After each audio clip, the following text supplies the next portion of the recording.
న్యాయం నీ వైపున ఉన్నా కూడా ఆవేశానికి పోతే అనర్థాలే. 37వ కీర్తన మొదటి వచనంలో మత్సరపడకము, ఊరికే తాపత్రయపడిపోతూ ఆవేశపడిపోకు.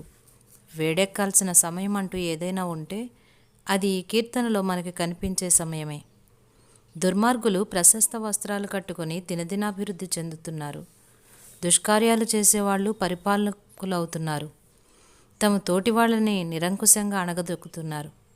పాపులైన స్త్రీ పురుషులు దేశమంతటా విచ్చలవిడిగా గర్వంగా తిరుగుతూ సకల సంపదల్ని అనుభవిస్తున్నారు. సాధుజనులేమో ఇదంతా చూసి సహించలేక ఆందోళన పాలవుతున్నారు. దుష్కార్యాలు చేసేవారిని చూసి మత్సరపడకుము, ఆవేశపడవద్దు, తాపీగా ఉండు. న్యాయం నీ వైపున ఉన్నా కూడా ఆవేశానికి పోతే అనర్థాలే. మత్సరపడడం మెదడును వేడెక్కిస్తుంది కానీ బండి కదలడానికి అవసరమయ్యే శక్తిని మాత్రం పుట్టించదు. రైలు బండి ఇరుసు వేడెక్కిపోతే లాభమేముంది? ఇరుసుకు ఘర్షణ తగిలినప్పుడే అది వేడెక్కుతుంది. వేడి దానికి హానికరమే. రెండు పొడి వస్తువులు రాసుకుంటుంటే ఘర్షణ పుడుతుంది. వాటి మధ్య మెత్తగా తిరగడానికి సహాయపడే చమురు ఏదైనా వేయాలి. మత్సరపడడం అనే మాటకి ఘర్షణ అనే మాటకి సంబంధం ఉండడం భావగర్భితంగా లేదు. మత్సరపడే వాళ్లలో దేవుని కృప అనే చమురు లేదని ఇది సూచిస్తుంది కదా. మనం మత్సరపడుతున్నప్పుడు సాఫీగా సాగిపోతున్న జీవన యంత్రం రాపిడితో తిరుగుతుంది. ఘర్షణ వల్ల ఇరుసులు అరిగిపోతాయి, వేడి పుడుతుంది. ఇది ఎక్కడికి దారి తీస్తుందో ఊహించడమే కష్టం. నీ జీవన యంత్రపు చక్రాన్ని వేడెక్కనీయకు. దేవుని కృప అనే చమురు నిన్ను సాఫీగా ఉంచుతుంది. వేడెక్కి ఆవేశం చూపించావంటే మనుషులు నిన్ను కూడా దుష్టుడిగా జమకడతారేమో.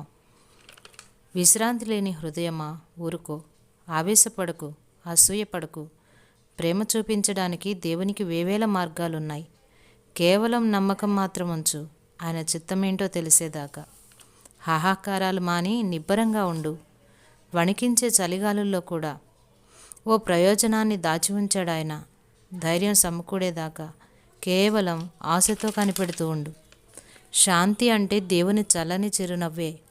ఆయన ప్రేమ నువ్వు పోగొట్టుకున్నవన్నీ తిరిగి నీకు సమకూర్చి పెడుతుంది.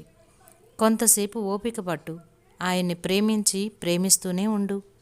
ఆయన ఎదపై హాయిగా నిద్రపో. ఆయన కృపే నీకు బలం, జీవం. ఆయన ప్రేమే విరిసే పూలహారం. ఆయన శక్తి నిన్ను కమ్ముకోగా కేవలం విశ్రమించు చల్లగా. విడిపించుకోవాలని పెనుగులాడకు. నీ బ్రతుకులో దేవుని జీవం ఉంది. ఆయన నుండి నువ్వు తొలగిపోకు. విశ్వాసం బలపడేదాకా కేవలం ప్రార్థించు. ప్రార్థిస్తూనే ఉండు.